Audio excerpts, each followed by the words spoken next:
When Dave and I were growing up, the idea of collecting playing cards didn't really exist. We had a couple decks to choose from: Bicycle, Tally-Ho, and B brand playing cards. Playing cards were a deck of bicycles and Go Fish with my grandma. And we were also always collecting casino decks. I always saw Dan and Dave with Jerry's or a Dunes deck. And they looked cool. They were very retro, and they had a very distinct feel and finish. I don't think any other deck has matched since. But at the time, that was it. There weren't really any custom playing cards or unique back designs. And I think it was always in the back of our mind, hey, we should do our own deck of cards. And at that time, the first thought was, how the hell do you design a deck of playing cards? Once David Blaine released his deck of cards, that inspired us and definitely made us sit down and say, hey, we gotta do this. What are our cards gonna look like? Who's gonna design them? And what are we gonna call them? When Dan and Dave told me they're making their own deck, and I, as a joke, said, make one white, one black, call it Smoke and Mirrors. It's just an empty canvas. Anything can be on this card. And I think it took working with Cy Scott initially for us to grasp that. Then it just opened the floodgates. The exciting part about designing a deck of playing cards is seeing where you can take it. When we released the first edition, we had no idea there'd be a second, third.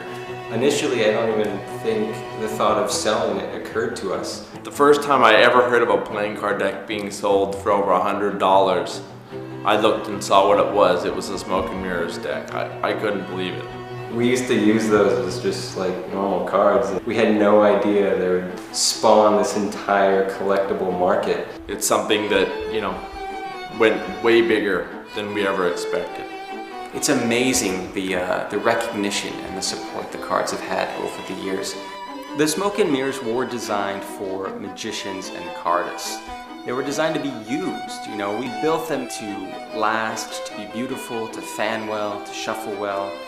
And as we printed the following editions, we always added something new. What if we could do this? What if we could do that? It was always just our mission to constantly improve the quality of the cards. There was always a limitation in the past, whether it was budget, technological reasons. What's the next big thing? And now it was, you know, pull out all the stops. At first, version 7 was just going to be another color. We actually teased it in version 6 by including an ad card that was potentially the design for version 7.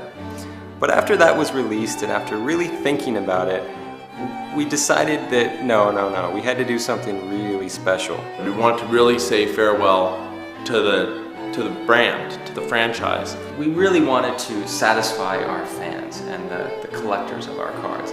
We had to update not just one deck, but all of the decks. And give fans what they wanted, the ultimate box. For the deluxe box set, we set it upon ourselves to do everything imaginable to make these the ultimate deck of cards. We redesigned everything from the ground up. We used effects like embossing and foil stamping. We went completely over the top. We actually foil stamped the inside of a box. That's not even something you see on the outside, but it's a detail that when you open, you can appreciate. Everything matches, everything is exactly the way we want it. We really worked with the US Playing Card Company to allow their press to get thin borders. I think this is going to be a big trend. One feature of the new Smoke and Mirrors that we're really excited about is the seal. This has been something on our mind for a long time, and it's something that, you know, we thought, why hasn't this been done before? It's so simple. And all we did was add a perforation along the crescent. So that way it's no longer difficult to open a box. The Smoke and Mirrors Deluxe box set is 5 years of experience for Dave and I in printing playing cards. It's everything we know about that in one box, signed, numbered, only 10,000 made, and once they're sold, that's it, they're gone forever. We're discontinuing the brand. It's sad to see them go, but I think you'll agree it's a grand farewell.